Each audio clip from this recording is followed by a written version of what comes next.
In today's video, we are looking at how are we going to upgrade the problematic Ender 3 V2 extruder to the metal extruders which you can find online. Careful, there are many types of metal extruders. You can check out our old video, or if you are getting this one, here are the steps to get it upgraded. So if you're purchasing one of the new printers from Cytron, you'll be getting this metal extruder kit to be installed on your original Ender 3 V2 extruder. Alright, let's get started. Most of the metal extruder upgrade kits come with a pack like this and without instructions. But don't worry, this guide will show you how to sort the screws out perfectly. So these two longest one with washers goes to the bottom of the bracket, these two parts here at the bottom. And then what you need to do is identify the bearing and the largest screw head, because you need a huge head to hold the bearing onto the clamp. So this is the one. Use the screwdriver provided with your Ender 3 toolkit and tighten it down. Next, for the clamp, you need this sleeve, which is a pivot point for the clamp. Next, you will need to identify the hex cap screw that will fit into the sleeve, and this goes up to the top left. And you can see here, it will provide a pivot point for the bearing to attach to the clamp. Finally, a short tapered screw to go to the top right, and you have completed the 4 points where you'll be attaching the extruder motor. Now, the last longest hex cap screw is actually the tension adjuster for the spring. So temporarily, we can just slide it through and install it halfway. Okay, dropped it. Let me show you how the position is going to be. Well, the spring is going to be down here with another screw for adjustment. However, before that, let's install this smaller screw that will be going all the way in flush. Yeah, this will be holding the spring into position. So this particular one, just use the screwdriver and screw it tightly flushed into the bracket. Now, this particular bigger ones goes into the spring because it will be the adjuster, and the ends of it will be on the adjustment screw.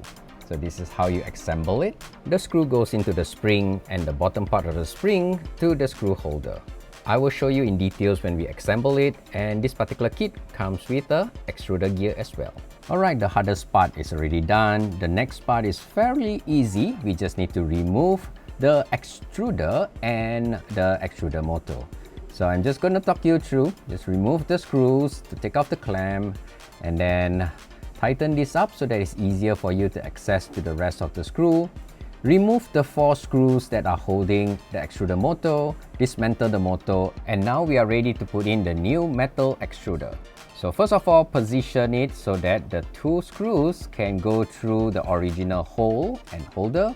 Put in the tapered screw all the way in as well.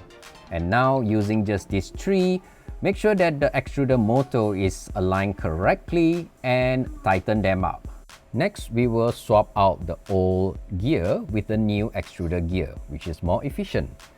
This one, you just need to carefully remove the original screws, right? It can be a little bit tight. Make sure that you don't accidentally strip off the screw, and just slide it out and put in the new one. Identify the flat part of the extruder motor, like this one, so that one of the screws will go into that particular flat part, and tighten it. First of all, you just need to loosen the nuts so that this particular extruder gear can go all the way in. Once it's in, tighten the screw that is on the taper part of the extruder motor gear and the other side.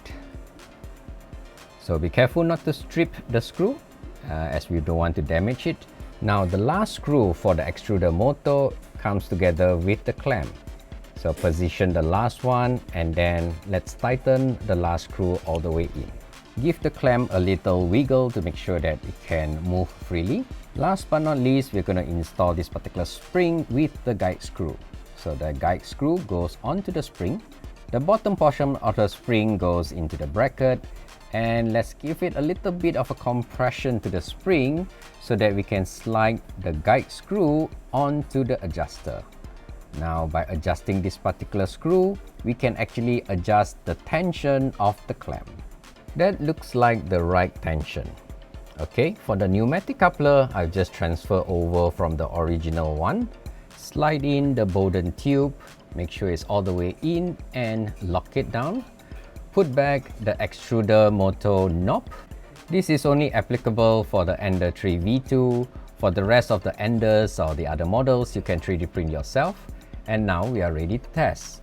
Let's put in the filament, and with this particular metal extruder, it's very easy for the filament to go all the way into the other side.